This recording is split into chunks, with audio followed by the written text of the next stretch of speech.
Então, este PowerPoint, como foi disponibilizado pelo meu colega Pedro Costa, eu fiz, enfim, algumas modificações. Nós começámos por ver o que era o que era uma deformação. Nós tínhamos um segmento PQ e esse segmento passava P', Q', sendo que o DR', o novo segmento, tinha um comprimento, ou melhor, era dado pelo segmento anterior mais este segmento BS. Portanto, isto foi assunto que foi abordado já em aulas anteriores e, em particular, para as componentes cartesianas, temos esta expressão, no fundo é a mesma que aquela, em termos destas componentes. Vamos aqui identificar as coisas. O DR é um segmento inicial que é deformado transformando-se em DR'. E o S é o campo de deslocamento, é a função que traduz essa deformação e a alteração do segmento DR é dado pelo segmento DS'. Depois de uma simples, digamos, expressão matemática para este DSI, o que é afinal o DSI? É a soma, que aqui está representada, onde intervêm as derivadas parciais em ordem a x1, x2, x3 e também os diferenciais x1, x2, x3, e se substituirmos, portanto, podemos escrever em cima, podemos escrever que dx' igual a dxi mais este somatório. Na aula anterior, aliás, isto já tinha sido feito em termos vetoriais, em termos das componentes escalares, e, no fundo, estas quantidades que aqui estão, são elas que traduzem a deformação e nós mostramos, ainda na aula presencial, que nem sequer foi a de há 8 dias, foi a anterior, que estas quantidades eram, efetivamente, tensores. Ora bem, o que nós agora aqui temos é um comprimento da quantidade formada, um comprimento do segmento inicial, e vimos que a relação entre estes dois segmentos era dada por esta expressão, onde aparecia o que está ali a vermelho, que é o chamado tensor das deformações. O tensor das deformações é, afinal, um conjunto, uma soma daquelas derivadas parciais, onde intervinha também esta derivada duas vezes, e nós dissemos que estes ds, dxj eram tão pequenos que podiam ser simplesmente ignorados, e podemos escrever então para o tensor das deformações esta expressão que aqui assim está. Este tensor é naturalmente simétrico, porque ds e dxj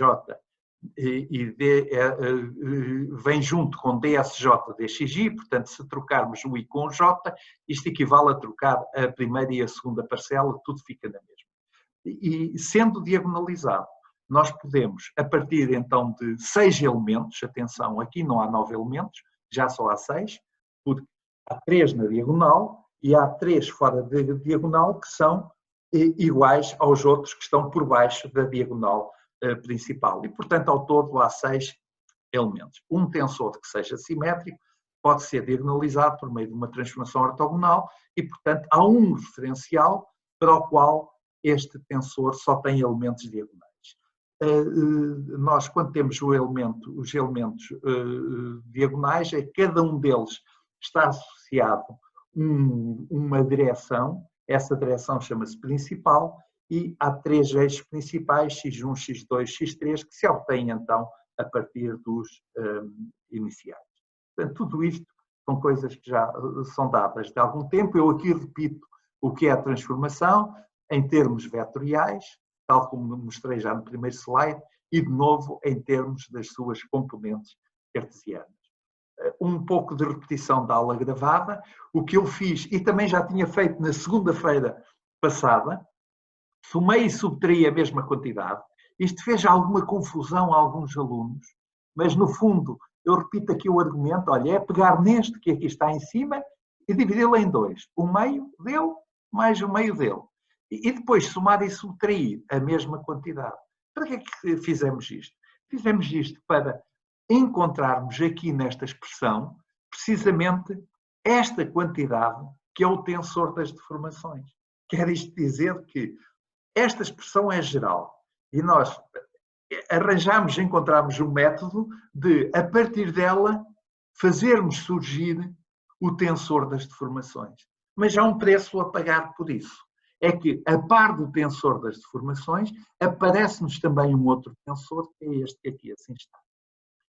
De tal forma que nós podemos escrever um dx' I igual a dxi mais um segmento que depende deste tensor das deformações, mais um outro segmento que depende agora deste outro tensor e que nós associamos, pusemos ali um Rzinho, já para indiciar, efetivamente, isto aqui se trata de uma... Dizendo que esta dx' é então o dx mais a parte que tem a ver com o tensor das deformações, mais a parte que tem a ver com o tensor das deformações, com esta parte da reforma.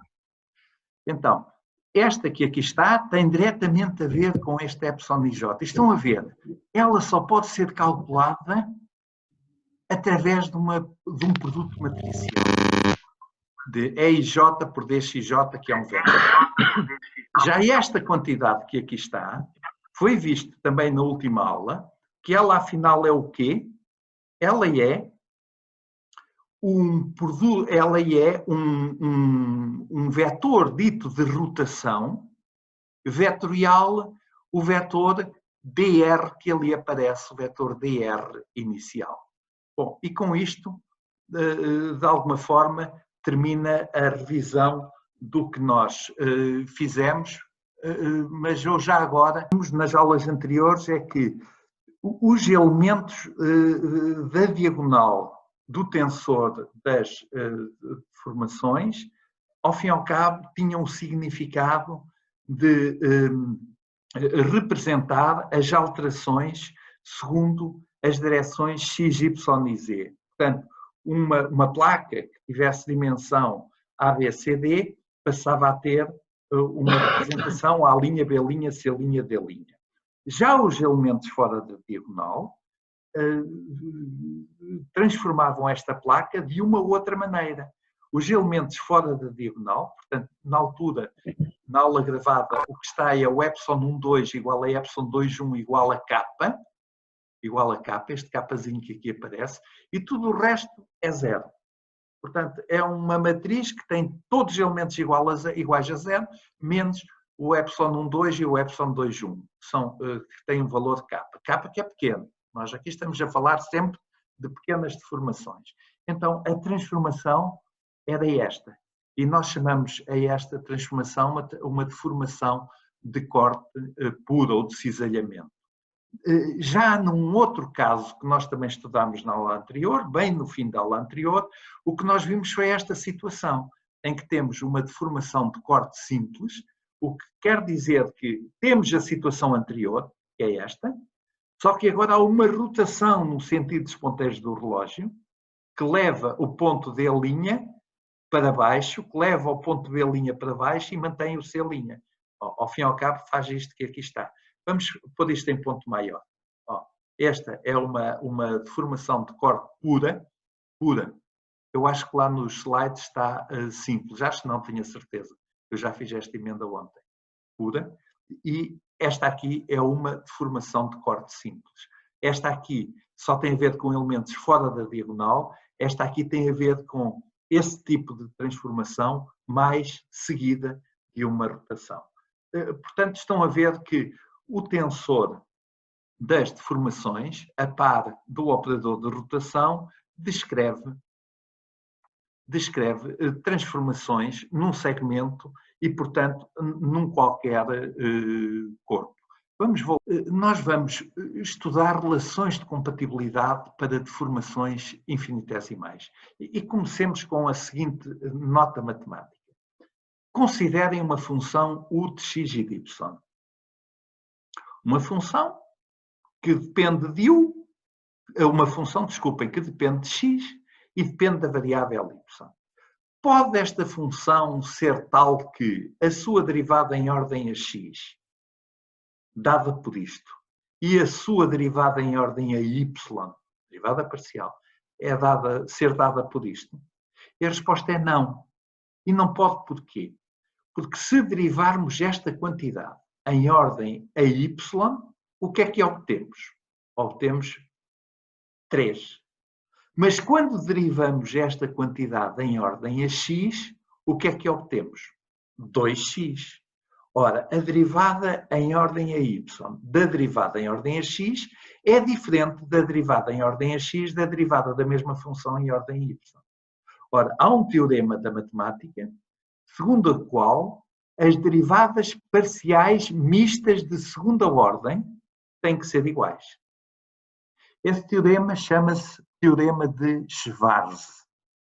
O Teorema de Schwarz afirma que a derivada de segunda ordem de uma função em ordem a x e depois em ordem a y é a mesma que a derivada dessa mesma função, também de segunda ordem, agora primeiro em ordem a y e só depois em ordem a x. Ora, esta igualdade das derivadas parciais mistas de segunda ordem, mistas porque há derivadas que são segundas em ordem a x e são segundas em ordem a y. As mistas são as que misturam o x com o y. Ora, esta derivada mista é diferente desta derivada mista. Sendo diferente, estas equações não são compatíveis, o que quer dizer que nunca a partir daqui, podemos encontrar a função u. Como é que em geral se encontra a função 1 a partir de equações deste tipo? Integrando as equações. Por isso se chamam estas equações de equações diferenciais. Mas atenção, nem todas as equações diferenciais são integráveis. E por isso é que num sistema de equações diferenciais se coloca sempre a questão da sua integrabilidade. Se tiver du dx igual a f e du dy igual a g, estas equações só têm solução, ou melhor, só podem ter solução, se a derivada desta em ordem a y, ou seja, a derivada de f em ordem a y, for igual à derivada de g em ordem a x. Agora com um exemplo concreto. O exemplo concreto é o seguinte.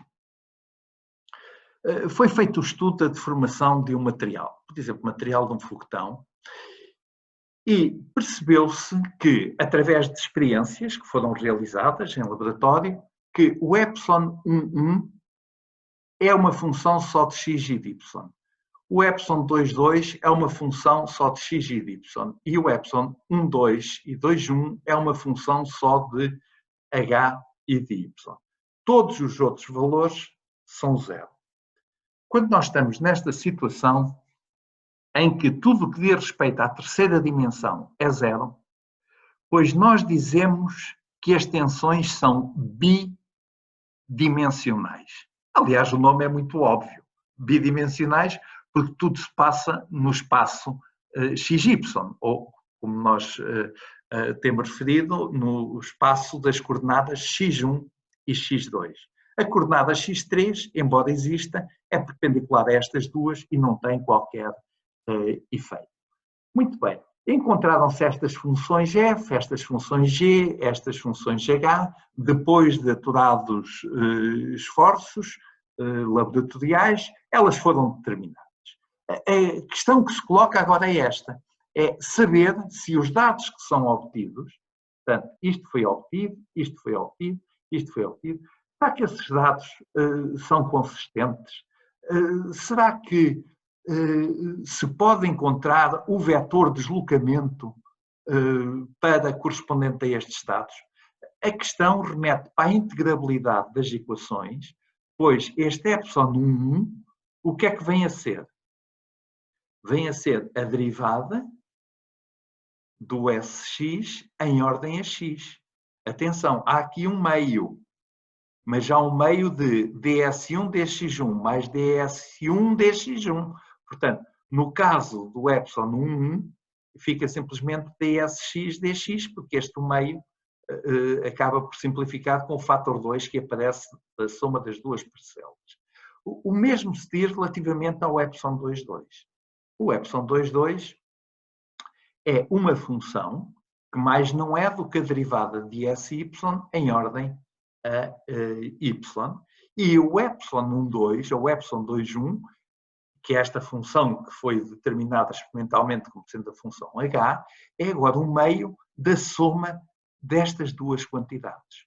Ora bem, se nós calcularmos a derivada, a segunda derivada desta expressão, vejam bem, em ordem a y, segunda derivada disto em ordem a y, mais, e somarmos à segunda derivada desta em ordem a x, estão a ver o que eu estou a fazer? Então, como esta por si já é uma derivada em ordem a x e esta por si já é uma derivada em ordem a y, o que nós temos é a segunda derivada de f em ordem a y e este f já é uma derivada em ordem a x. E, da mesma maneira, temos a segunda derivada de g em ordem a x duas vezes. Portanto, eu pego nas funções f e g, que são os resultados experimentalmente obtidos para ε1 e ε22, e derivo duas vezes. Eu vou repetir esta expressão, esta mesma expressão vai ser repetida no slide seguinte. É esta. É exatamente a expressão anterior. Mas agora, lembro-vos sempre a definição de tensor das deformações. Mas agora, por outro lado, nós sabemos que estas segundas derivadas, e esta segunda derivada, pode ser escrita como este ε1 é a derivada de sx em ordem a x, e este é a derivada de εy em ordem a y. Então nós temos terceiras derivadas de s. Temos uma derivada de sx de dx dy, agora de quê? Do termo que aqui vem. Olha, este que aqui está é derivada de s em ordem a x. Derivada de s em ordem a x. E depois temos duas derivadas, esta e esta, em ordem a y. Este termo está arrumado. O segundo também está arrumado. Olha. Temos, esta é a derivada de sy em ordem a y. Aqui é a derivada duas vezes em ordem a x. Então tenho aqui a derivada em ordem a y, este e esta, e depois tenho duas derivadas em ordem a x. Ora bem, e se eu escrever isto, não se esqueçam que a ordem da derivação é arbitrária.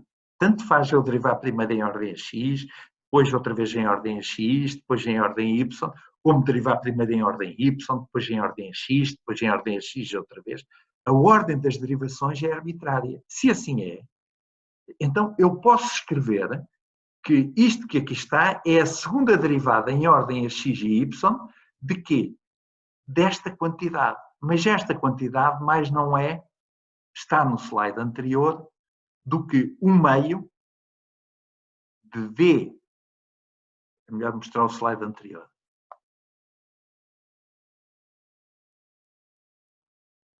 Já está, o slide anterior. O que é esta quantidade? Com um meio, o fator do meio. É o H. Então, aquela quantidade que aparece no slide seguinte é 2H. 2H. Ou seja, agora combinando esta expressão com esta, ficamos com D2F dy2 mais D2G dx2 é igual a duas vezes a segunda derivada de H em ordem a x e a y. Quando se fez a experiência, encontraram-se estas funções. Um teste crucial para saber se aquelas funções estão bem encontradas ou não consiste em saber se esta equação se verifica ou não. Caso ela não se verifique, é porque os resultados experimentais não são consistentes, existem erros na medição das deformações. Nós podemos ainda escrever isto na seguinte forma. Em vez de f, podemos pôr o epsilon, em vez de g, podemos pôr o epsilon 2,2 e em vez do h, podemos pôr o epsilon 1,2. Quer dizer que existe este vínculo entre os elementos do tensor das deformações que não podem ser então arbitrários. O que é que isto quer dizer fisicamente? Isto quer dizer fisicamente que se eu pegar num objeto, olha, este que aqui tenho à mão, eu não posso comprimir nesta direção e não posso comprimir nesta direção e não posso esticar na direção perpendicular. Não posso fazer isto como me der na telha. E não posso fazer isto como me der na telha porque isto é um material real. Se eu esticar nesta direção, o que se passa nas direções perpendiculares também vai acontecer qualquer coisa nas direções perpendiculares. Eu não posso simplesmente escolher no meu tensor das deformações aqueles epsilons da maneira que me apetecer. Se eu escolher da maneira que me apetecer, eu nunca poderei, na prática, realizar aquela deformação. E este não se trata de um problema tecnológico, isto é, eu posso fazer a deformação só que não tenho ferramentas para a fazer. Não, é um problema lógico. Se esta equação não for observada, então garantidamente a deformação não pode ser feita. Portanto, um bom exercício para o professor quando faz exames e coloca uma deformação para os alunos calcularem o tensor das deformações. Olhem, matematicamente eles podem calculá-lo, fazem estas derivadas. Agora o professor tem que se calcular e ver se esta equação está ou não está satisfeita. Claro que para deformações que sejam homogéneas, ou seja, epsilons, que não dependam de x, de y ou de z, que sejam constantes, isto está imediatamente garantido, porque a derivada é zero, a derivada é zero e a derivada aqui é zero. Agora, se assim não for, em geral o tensor das deformações não é um tensor em que as entradas sejam constantes. Em geral não é assim. Em geral as entradas são, ao contrário, funções. E por isso nós até nem falamos em tensor das deformações, devemos falar mais apropriadamente em campo tensorial para as deformações, para dar a ideia de que as entradas lá são efetivamente quantidades que não são constantes, que são funções. Bom, nós vimos isto no caso bidimensional em que não havia a terceira dimensão, em que não havia, ao fim e ao cabo, é como se o tensor das deformações fosse um tensor 2x2. Atenção, esta situação é importante, porque há muitos casos em que importa considerar as tensões bidimensionais e não as tensões em todo o espaço, simplesmente porque os materiais ou são materiais basicamente a duas dimensões, ou porque, sendo a três dimensões, importa apenas considerar só duas dessas dimensões. Mas claro que, se nós tivermos três dimensões, tudo isto se generaliza. Em vez de termos uma relação agora que envolva epsilon 1, epsilon 2,2 e epsilon 1,2, bem, o que podemos antecipar é que temos uma relação para além desta que tem o epsilon 1 e o epsilon 3,3, que deve envolver o epsilon 1,3.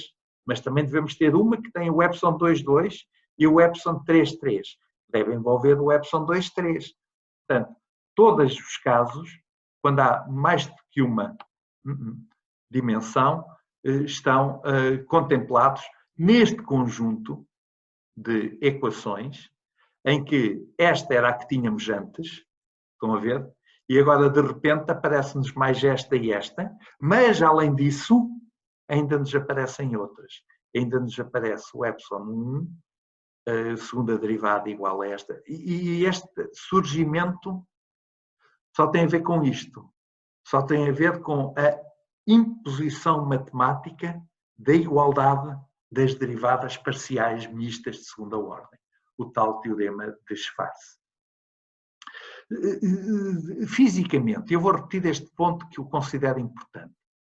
Estas condições de compatibilidade, o que é que significam? Bom, significam que a deformação de um corpo que é inicialmente contínuo, como isto, ou como isto, sei lá, são os corpos que eu aqui tenho à mão, estes corpos, se são inicialmente contínuos, então eu vou deformá-los e no seu interior nunca vão aparecer espaços ou descontinuidades. E isso é que é garantido, do ponto de vista matemático, por este conjunto de equações. Fazendo agora a ponte com a aula teórico-prática. Eu vou disponibilizar a sinopse dessa aula e voltarei a focar este ponto. Na folha 3, os últimos 2 problemas da folha 3 têm precisamente a ver com isto. Tem precisamente a ver com o estudo, se quiser averiguar, se sim ou não uma determinada deformação é fisicamente legítima. Se uma determinada deformação é fazível ou não. Não estou aqui a tratar do problema tecnológico, se tenho capacidade tecnológica para fazer. É se, em princípio, ela é passível de ser realizada. E a resposta é esta. Se estas equações são observadas, então ela pode ser realizada. Se elas não são observadas, ela não pode ser realizada. As causas das deformações. Para haver deformações, tem que haver uma causa por trás delas. Ora bem, o que causa as deformações são aquilo que neste domínio se chamam as tensões. Vamos considerar o seguinte, por exemplo, imaginem uma barra que está presa nas 2 extremidades e sobre a qual se exerce uma força vertical F, como aqui está representado. Pois a ocorrência desta força, aqui, vai traduzir-se na existência de tensões ao longo de toda a barra, e essas tensões variam de posição para posição. Olha, vamos supor aqui a distância x da extremidade esquerda. À distância x da extremidade esquerda, pois o que nós temos é uma secção, e nessa secção nós podemos fazer um corte na direção que quisermos e perguntar qual é a tensão nesta secção. Reparem, está à distância x, só que o corte que eu fiz não foi vertical. Foi um corte oblíquo e eu posso querer saber qual é a tensão que existe nesta superfície por causa de eu ter aplicado aquela força externa sobre aquela barra. Aliás, mesmo que eu não tenha qualquer força externa, se esta barra tiver um peso, então todos percebem que ela não vai ficar perfeitamente horizontal, ela vai fletir, ela vai encurvar-se. Esse encurvamento tem consequências em todas as partes do material, em particular na parte que está à distância x, e, mais do que a distância, importa também considerar a superfície, a orientação da superfície que nós queremos considerar, relativamente à qual nós queremos obter as tensões. E, basicamente, o que nós temos é a definição de tensão desta forma. Se nós temos uma superfície ds, então, se sobre ela for aplicada uma força dF, então surge uma tensão T, que aqui está representada por T, que por definição é esta que aqui está. Reparem que isto faz lembrar um bocado a pressão, só que há uma diferença significativa. A pressão é um escalar. A pressão é a componente normal desta força a dividir por ds. Essa é que é a pressão. E aqui eu não estou a falar da pressão, estou a falar da tensão, que é uma grandeza vetorial. Como é que se define? Define-se desta maneira. O dF é igual a T ds. Esta é a definição. Mas isto já vai ser assunto, eu hoje propositadamente quis fazer uma aula relativamente pequena, isto já vai ser assunto para a próxima aula teórica. Uma nota agora sobre a aula TP desta semana.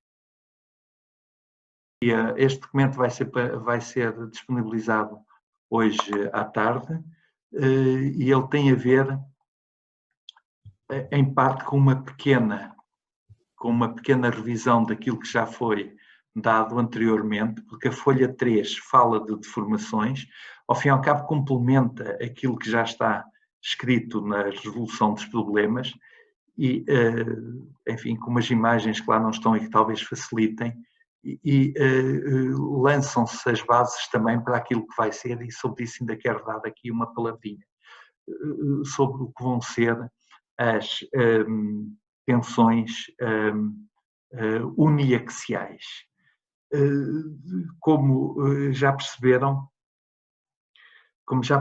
nós vamos ter o problema das tensões ligado ao das deformações. As tensões causam deformações em 3 dimensões. Mas já há casos particularmente simples, que é aquele que está aqui representado, em que temos um fio, ao fim e ao cabo temos um fio. Isto pretende ser um fio muito grande, um fio de secção cilíndrica, pode ser um arame, que está a ser tracionado. E ao tracionarmos só segundo esta direção, nós causamos no fio uma tensão, e essa tensão é chamada uniaxial. Uniaxial porque ela é ao longo apenas de um eixo. E a tensão define-se, neste caso, a tensão é um vetor, mas neste caso, como só temos uma dimensão, ela define-se como uma força a dividir pela área e, portanto, acaba por ser exatamente igual à pressão. Esta quantidade que aqui está, vocês já conhecem, ela chama-se deformação relativa. E a questão agora é ligarmos a causa, que é a força e, portanto, a tensão, com a consequência, que é a alteração do comprimento. Inicialmente é L e passa a L'. Portanto, esta relação é uma relação que se obtém por via experimental. Por via experimental, percebemos que quanto maior for a força, maior vai ser o ΔL.